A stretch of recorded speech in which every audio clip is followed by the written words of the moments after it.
Hi friends, my YouTube ചാനലിലേക്ക് എല്ലാവർക്കും സ്വാഗതം. നമ്മളിന്ന് സംസാരിക്കാൻ പോകുന്നത് ഇന്നലെ റിലീസ് ചെയ്ത, അതായത് ട്രെയിലർ റിലീസ് ചെയ്ത കത്തനാർ എന്ന മൂവിയെക്കുറിച്ചാണ്.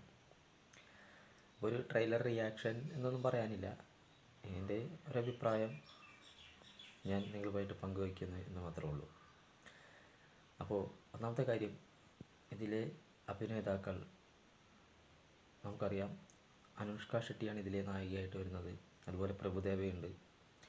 അപ്പോൾ ഒരു വലിയ താരനിര തന്നെ ഇതിൽ അഭിനയിച്ചിട്ടുണ്ട്.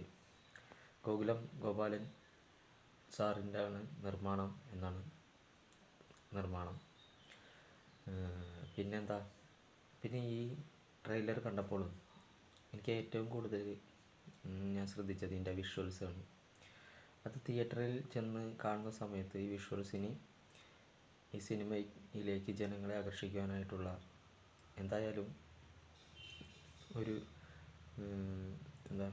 കഴിവ് കൂടുതലായിരിക്കും. കാരണം അത്ര മനോഹരമായിട്ടുള്ളൊരു വിഷ്വൽസുകൾ ഈ സിനിമയിലുണ്ട് എന്നാണ് നമുക്കിപ്പോൾ ട്രെയിലർ കണ്ടപ്പോൾ മനസ്സിലായത്. പിന്നെ ഇത് കത്തനാരാണ് എന്നാണ് ഈ പടത്തിൻ്റെ പേര്. പക്ഷേ ഒരു ബിഗ് ബഡ്ജറ്റ് മൂവിയാണ്.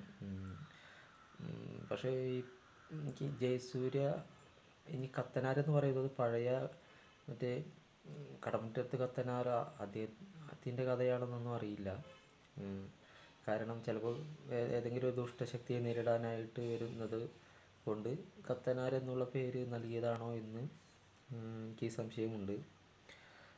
പിന്നെ ട്രെയിലറിൽ ജയസൂര്യ അധികം കാണിച്ചിട്ടൊന്നുമില്ല. കാരണം അദ്ദേഹം കുതിരയിൽ പുറത്ത് വന്ന് നിൽക്കുന്ന ഭാഗങ്ങളൊക്കെയാണ് അവസാനം ചെറുതായിട്ട് കാണിച്ചു പോയിട്ടുള്ളത്.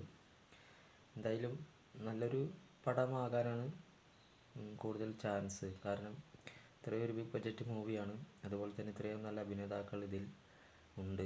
പിന്നെ വിഷ്വൽസൊക്കെ വളരെ ഗംഭീരമായിട്ടുണ്ട്. ജയസൂര്യയെ സംബന്ധിച്ച് ഈ ആട് 3 ഈ ഒരു വലിയൊരു ഹിറ്റടിക്കാനായിട്ട് കഴിയാതെ പോയൊരു സാഹചര്യവും നിലവിലുണ്ട്.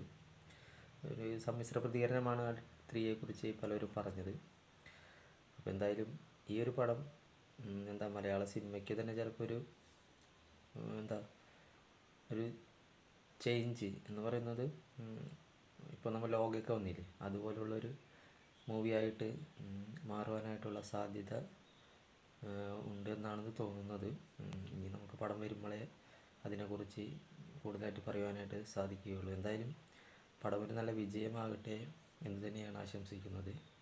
അപ്പോൾ മറ്റൊരു വീഡിയോയിലുമായിട്ട് കാണുന്നത് വരെ എല്ലാവർക്കും നമസ്കാരം.